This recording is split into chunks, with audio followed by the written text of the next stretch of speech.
Si vous êtes impliqué dans cette manifestation, nous chercherons activement à vous identifier et à mettre en place des sanctions financières et des poursuites pénales. Les banques ont déjà commencé à geler les comptes des personnes impliquées dans les manifestations. S'il vous plaît, sortez. Sortez immédiatement. Intimider les gens dans une église pendant la Pâque?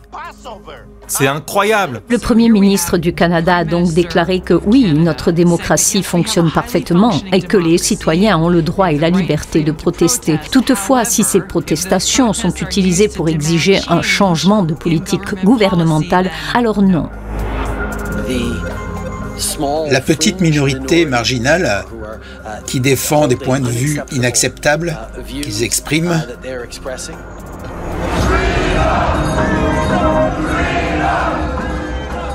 ne représente pas l'opinion des Canadiens qui savent que suivre la science et se protéger mutuellement est le meilleur moyen de continuer à garantir nos libertés, nos droits et nos valeurs en tant que pays.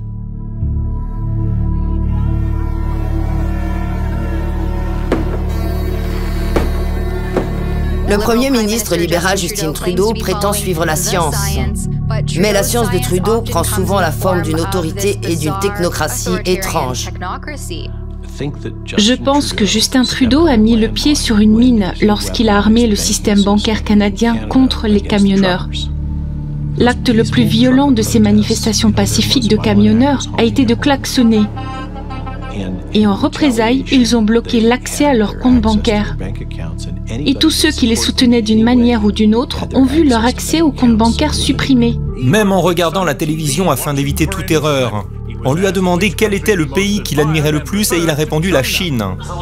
J'éprouve une certaine admiration pour la Chine, car sa dictature de base lui permet de s'en sortir. Je félicite la Chine d'avoir fait un pas en avant. Excusez-moi, le Canada.